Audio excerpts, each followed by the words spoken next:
So in this video today, we're going to be revisiting minor work certificates, okay? Now, I know we've previously done this on the channel, however, with the new amendment of BS 7671, they've slightly changed, not massively, but just slightly. So we're going to sort of go through how to fill one out again. We're also going to look at why we might actually need to fill out a minor work certificate. So the minor electrical work certificate is intended really for any additions to an existing circuit or alterations, and we're going to look at the examples on Appendix G of the on-site guide, okay?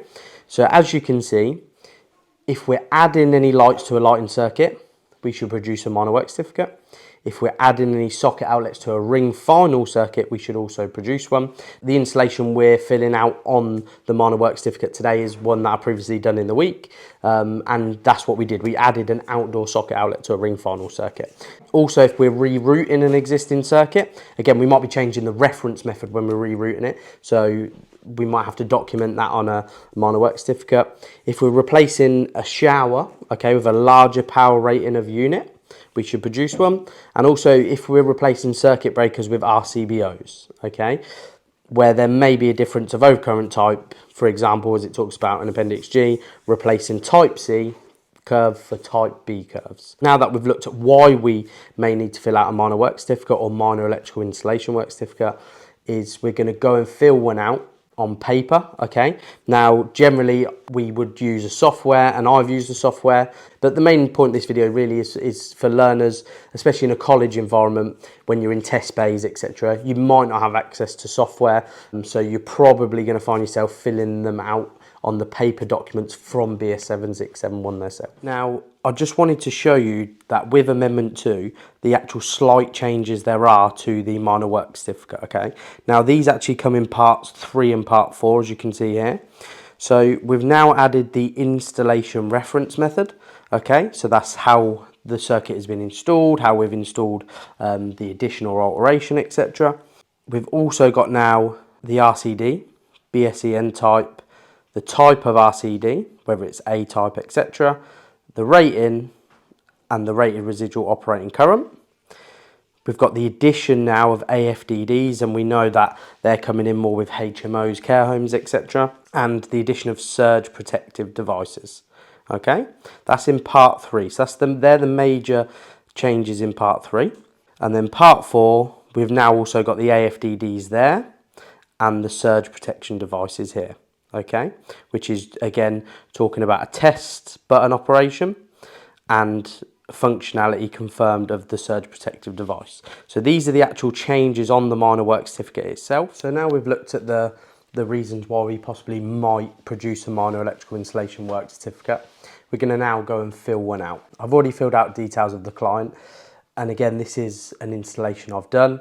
I can't put the client's actual details for obvious reasons, so that'll be the name, etc., the person ordering the works. Installation address.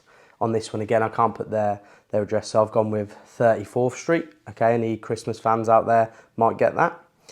The date the minor works was completed. The description of the minor works. So this was an installation of an outdoor socket outlet to IP66. And then we've got details of any departures from BS 7671 2018 as amended to the date, which is now 2022 because Amendment 2 is now with us. We then go to details of permitted exceptions. So did we have any permitted exceptions in this installation? We didn't. Therefore, we're actually going to fill that out as NA. Okay, and then we also have here, if there was, we could attach a risk assessment to say why we have permitted any exceptions from BS 7671. So, force of habit, I will put NA.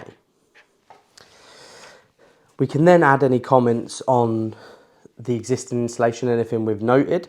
So on this installation, actually, when I was checking the earthing arrangement, the meter cupboard window was actually missing. Okay, so I'm going to note that on here. And again, apologies for my handwriting. This can be anything that you note while you're there. Anything at all. It doesn't necessarily even have to be with the circuit you're adding to or altering, etc. Okay, it could be something you've sort of visually caught as you're walking through the property. So we then come to part 2, okay? So this is all to do with the earthing arrangement, and what we have already in the installation, we are required to produce some test results here. Okay, so we had a TNCS earthing arrangement. So I'm going to just simply put a tick in the TNCS earthing arrangement. Okay. We then go on to our earth fault loop impedance at distribution board. Again, note that it does state a ZdB. Okay, so that is where we can actually leave the earthing conductor connected and perform the test. It might not be feasible to actually turn the whole installation off to safely disconnect the earthing conductor to perform a ZE. Okay, so our ZS at dB, okay, or ZdB, was 0.28 ohms. The ohm symbol's already been added for us. And then we come to presence of adequate main protective conductors. So the earthing conductor was adequate, okay? And the main protective bonding conductors we had in this installation was actually just water, okay? They had storage heaters, there was no gas at the property. And again, force of habit, any of the other boxes for these, I'm just going to state NA, okay? What I also like to do is also like to put the reading that I achieved when testing the bonding to the water. So this was 0.02 ohms. Then we come to circuit details. So circuit details, this is all about the size of conductors, how it's been installed, the dB, etc. So the first one we come to is dB reference number. Okay, generally it might just be dB1, especially in a domestic dwelling, but this one, because it had an off-peak board, it actually had two distribution boards or consumer units. So the one we was working on was actually dB1. Again, there was two labeled dB1 and dB2. The dB location and type. Okay, so it was actually located in the entrance hall. And the type was actually an RCBO board. So I'm just going to put RCBO board. That could be a split load board, etc. The circuit number was number 3. The circuit description, again, that is what circuit you have actually altered or added to. So circuit description, it was labelled as sockets down. Installation reference method again, so this was in generic twin and earth, okay, but when we spurred off of a socket outlet to put in the outdoor socket, we actually run a bit of PVC conduit and we use single. So for the installation reference method, I'm actually going to state both. So the original circuit is clip direct, so we've gone reference method C, and then because we installed it in conduit on a wall, I'm actually also going to be reference method B as well. So C/B. Just for anybody else who looks at the certificate, they can be aware that the circuit we've installed is currently clip direct and has conduit on that circuit as well. Number and size of conductors. So again, was 2.5 millimetre squared. We've already got the millimetre squared. The CPC, however, 1.5 millimetre squared for the existing installation, but what we added was, because we used PVC singles, we actually used a 2.5 millimetre squared CPC as well. So again, all I will do is 1.5/2.5. It's always better to try and get as much information on here as you possibly can.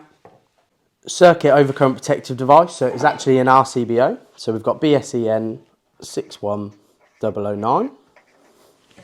Okay, it was type B because we're talking about the overcurrent protective device. So it was a B curve and the rating was 32 amps. We then come to the RCD. So we have a BSEN, it's still a 61009. The type, it was an A-type RCD, which we like, and especially moving forward with Amendment 2. It's definitely the more favourable now due to DC elements, etc. in circuit. Now the rating, if this was a 61008 RCD, the rating could be 80 amps, etc. It could be 63 amps on the older type of RCDs. Generally, boards like Hager and that now are providing it with an 80 amp RCD or 100 amp RCD. The rating on this though is actually still 32 amps due to the overcurrent protection. Okay, so because it was an RCBO. The rated residual operating current, again, our I delta N, which we've talked about in previous videos in testing RCDs, was 30 milliamps. Remember, for an RCD to offer additional protection, it must be rated at 30 milliamps or below. There was no AFDDs on the circuit. And there was no actual SPD in the installation either. So we're just going to stay NA for them. Then we come to our test results. So our big R1 plus our big R2, okay, that come out at 0.38 ohms. And we didn't actually do an R2 or a long lead test. So we're going to stay NA there. Continuity of ring final circuit conductors. Now, because this was a ring final circuit we added to, we had to check that the ring was a ring. So we had our little R1, which is end to end of our line conductors, which was 0.41.